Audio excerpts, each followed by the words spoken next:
spot prawns. They're creepy, crawly, and delicious. There we go. Oh my God. There we go. In British Columbia, people go crazy for them. But how do we get this sustainable jewel onto more tables across Canada? I'm Robert Clark. As a chef, I have spent my entire career in the pursuit of sustainable seafood. Running some of the top restaurants in this country, I have cooked a few fish. And what I've learned is Canadian producers are at the heart of everything we should be eating. I'm Carmen Ruiz. As a consumer, I've made sourcing local Canadian seafood my mission. Rob and I are going to take you on a journey. We're going to meet the men and women that bring the sea to our tables. Dig in, let's go.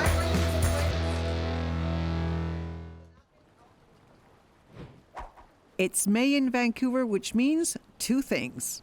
It's spot prawn season. And it's raining. Okay, Rob, it's Sunday morning, it's raining. Why am I out here? What are you doing to me? Because this is the greatest day of the year. It's Spot Prawn Festival Day. Prawns are North America's most popular seafood. Unfortunately, most of the prawns we eat in Canada are produced in environmentally unsustainable ponds in Southeast Asia. But right here in Canada, we produce one of the best crustaceans in the world, the BC Spot Prawn. It's sustainable, it's local, it's tasty. It's great for the fishery, it's great for society, it's great for our country. And spot prawns are like the greatest prawn in the world. Look at your face changes when you talk about spot Wait until prawns. we eat one. Available fresh for just 1 month a year, this wild-caught gem has become a local favorite in Vancouver and all across the BC coast.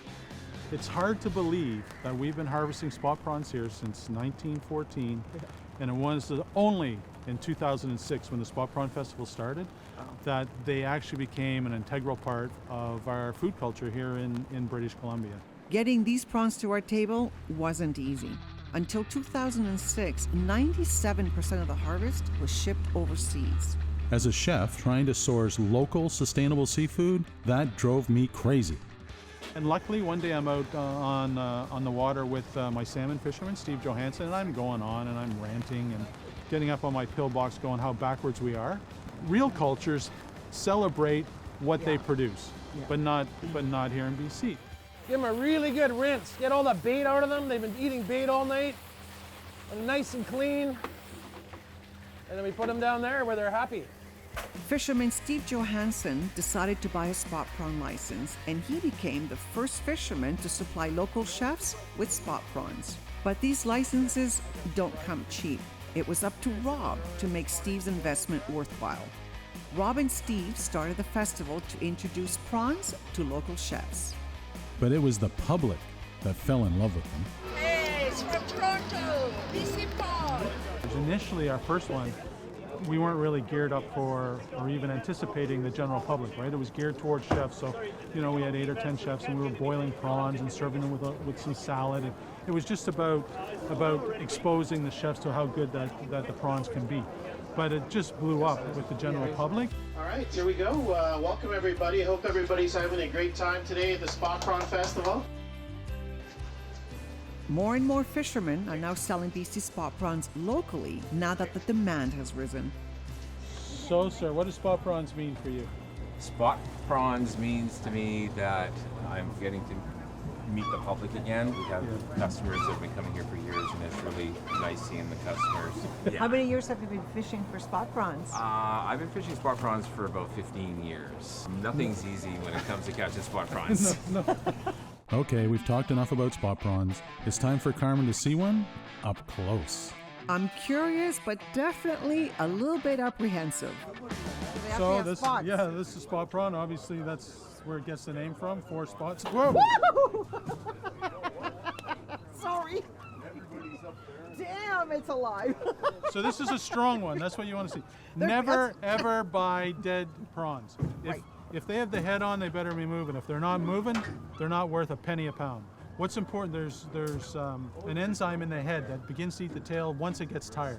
So any prawns you buy off these boats, they'll be moving out 2, 3, 4 hours from now. You get them home, they'll still be moving. If you want the prawn to last longer than 4 or 5 hours, is you remove the head from the tail, and the tail will last in your fridge 4 or 5 days on ice, not a problem. Quality will remain the same, and it's very easy. So you just grab it, and you just twist. Yeah. I push in a little bit because if you pull out, you get a bit of waste. So push in, twist, and pull out.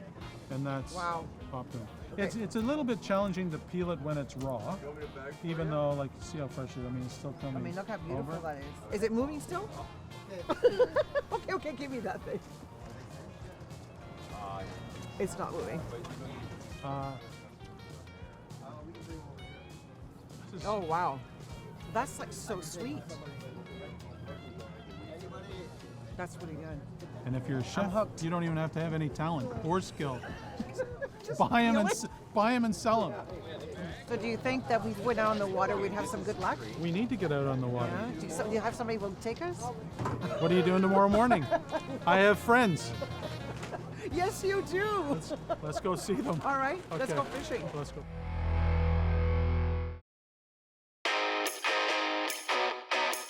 On Laskitty Island, one family has been fishing spot prawns for decades. As boat builders and fishermen, the Millicheeps are famous up and down the BC coast. We were invited to visit them at the family boatyard as Graham was getting ready for the upcoming prawn season.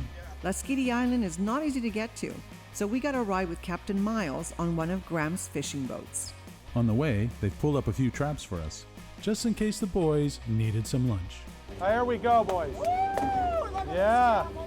Now we're talking. So this is what this show is about. This is what life in British Columbia is about. The unique thing about spot prawns, if you want to really get into it, is these puppies all start out as males. After 2 years, 3 years, they turn into females, lay their eggs, and then they die. And these, you can't get a more perfect food source or a way to harvest a food source. And that's, I mean, I just love them. I just love them. Wait until we taste them. Rob's knowledge of spot prawns is vast, but at this point, I'm ready to see his skills in the kitchen. I think it's time to head to Laskitty Island to meet Graham and his father. Oh, okay, yeah.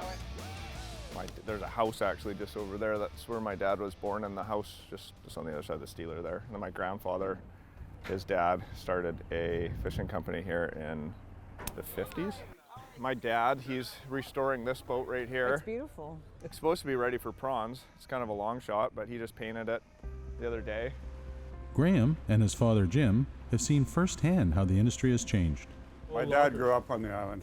They didn't have anything. They grew up in the Depression, and they became jippo loggers. And they were pretty good at that, but the market fluctuated too much, and so they decided to try something different. And they built a seine boat in a field over there. In a field. I built a boat in a field. For the Millicheeps, you can tell that fishing runs in their blood. He started fishing when he was 11 on that boat there. He was a skiff man. The one guy that was a skiff man fell over backwards and he ended up putting his hand in the pinch point when it was coming up and chopped a couple of his fingers off. So you thought your 11-year-old son would make a perfect Well, he was replacement. out there for the ride, so he had to take over. Graham estimates 25 families rely directly on the income produced by his spot prawn boats. The spot prawn fishery. How important it is for your living? It's my main, it is my living. It is your living? The live fishery is local, that's why I got into that, is because I could be around to see my kids a little bit during the season. Do your girls like spot prawns? Like, do you they guys? love it, yeah. Do you guys eat spot prawns at home? Yeah, she loves them. She's quite forward You thinking. know how to do this? Oh yeah, I can Come on. Everybody. I'm too slow. I don't think you want my hands in there. The prawn industry's really taken off. It was a slow start. Like, the people used to do it in the 70s, made no money.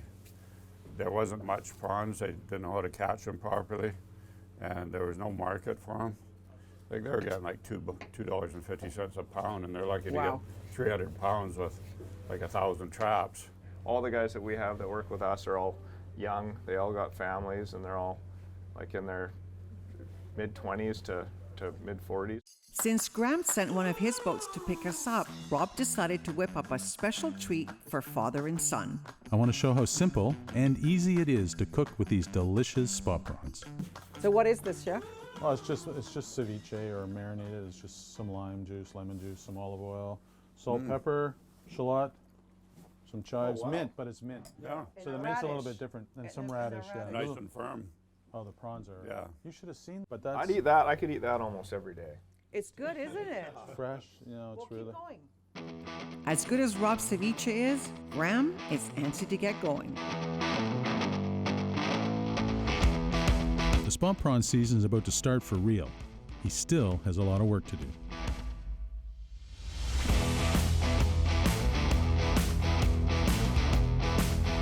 When Graham leaves, he'll be gone for over a month. Commercial fishing is serious business.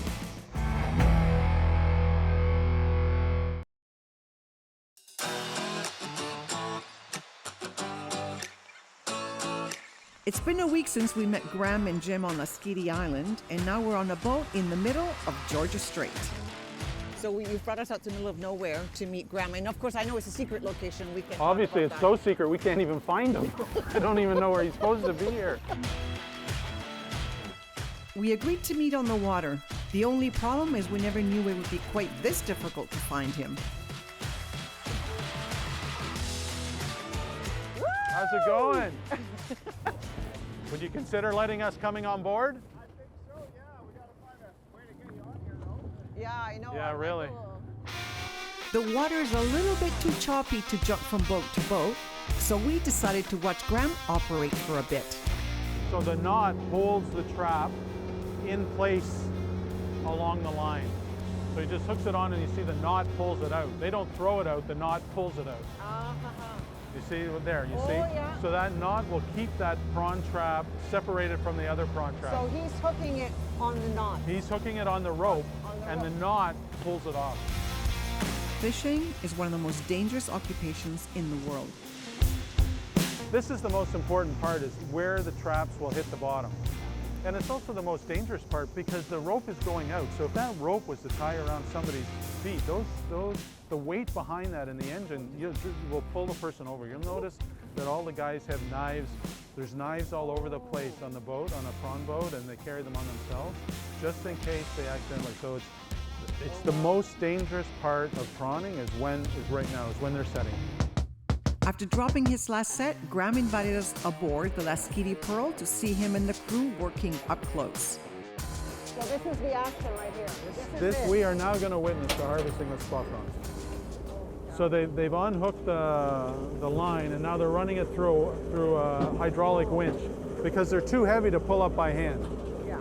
Trap's going to come up. The captain's going to unhook it and hand it to this guy.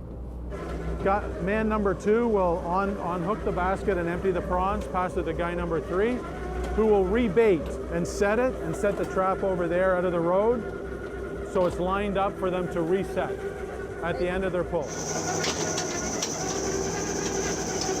So now they're sorting, so you see they can't keep the small ones, so they're chucking the undersized ones out. So we just witnessed another example of why the fishery is so sustainable. So regardless of what they pull up, it's only spot prawns they're going to be keeping. Like, I really feel like I'm in the way here because this is a fine-tuned, fast-moving machine. Graham was generous enough to let an amateur like me sort through the catch. Holy cow. Woo! You undo the bungee here. Yeah, I do that, okay. Yeah. There you go. Upper body strength. And then, oh Holy God. Cow. And there's some on the other side. You gotta lift it. Holy cow, upper body strength on unstable ground. So that's a small one. That's a shrimp. That's a shrimp. That's pink. This is a king shrimp. Oh, wow. Yeah. So you gotta know by sight. So now grab these, Okay. take this prawn, and hook it in just behind his eyeball. Okay. That one doesn't make it. And that's the head already. Sorry, guy, you get to go swimming for next season. Throwing back the undersized prawns is critical to their continued sustainability. And that's something these fishermen take very seriously. I think this basket's full. And do 2 hands like that. Yeah, Close it's the heavy. basket. 1 bungee here, 1 bungee there, and then you just Want to And open what is that? in here? And then this is the live wow. tank. So this is where all the prawns go. All of them will sit here in the front, and then or in the back, and I'll transfer them to the front after the end of every string. And yeah, this is what keeps the prawns alive until we get them to the live truck. We have a chiller system on here, which chills the seawater down to about 36, 37 degrees Fahrenheit. To their temperature. Yes. We'll transport them directly from the hold, directly onto a dolly. They're only out of the live tank for less than 5 minutes, and they're completely submerged into another tote with fresh water that's at the same temperature, the same salinity, and then they go straight to the live market. Like, why are you so heart-bent, and all of your colleagues, all the fishermen, on keeping this industry alive? I want to spend my time fishing something that I know that could be sold locally. I feel that there's a future in this fishery, though, and I feel that I like a long future. In this specific fishery? In this specific fishery, for sure. The way that it's managed, absolutely, yes. And so I'm keeping you from fishing? Right now you are, yeah. Oh my God, so I'm costing you a lot of money. No, you're not costing me money, but you're gonna probably piss off the live truck driver. So tonight's menu might be altered because of my talking away. I'll just blame it on you guys. So how about I get out of the way and let you gentlemen continue? Okay.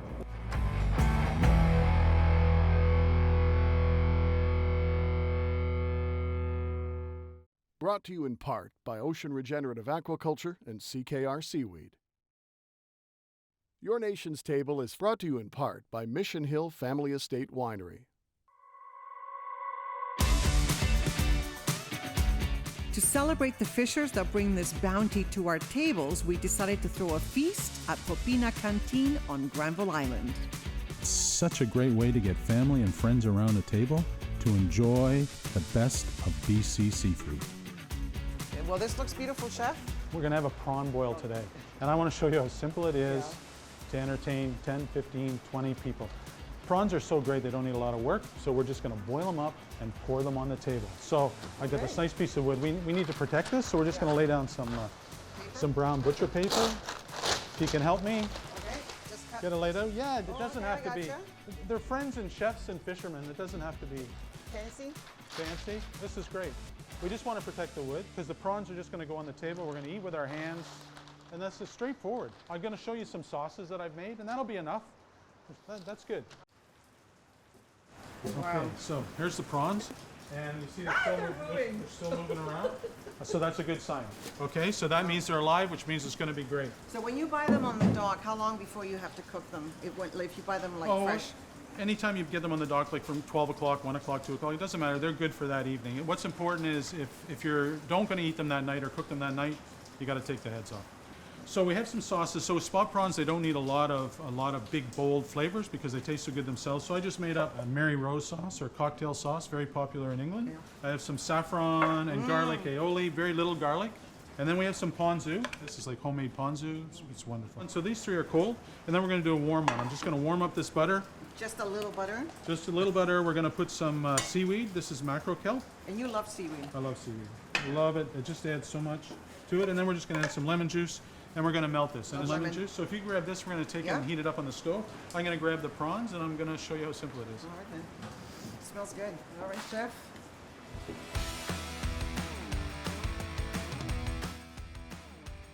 Wow, there's steam coming out of that pot. So now we just have some salt, a little bit of salt. You don't need to use as much because I'm going to add some seaweed.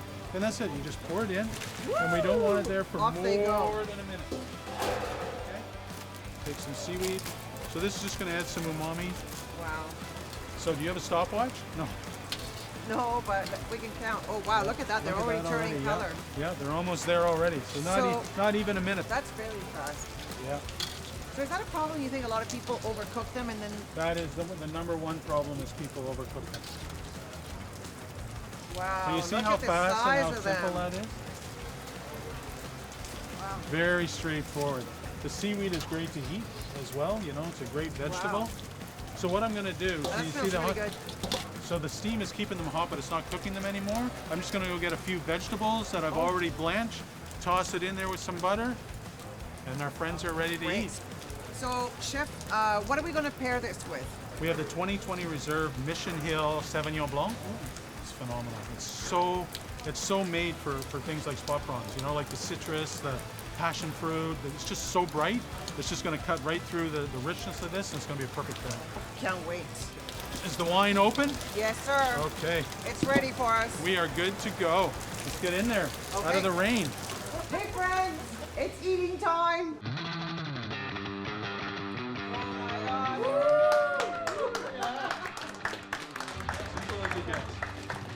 Wow. Oh my God. Okay. Dig in, let's go.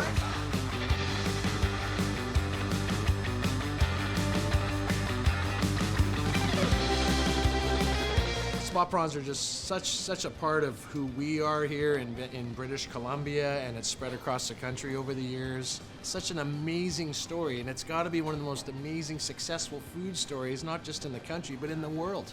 And I mean that. I mean, it's just, it blows me away. We've been doing this Spot Prawn Festival now for, 17 years, and every year I think, oh, it's not going to happen again the way it always happens. The frenzy must be over with, but it's even busier this year.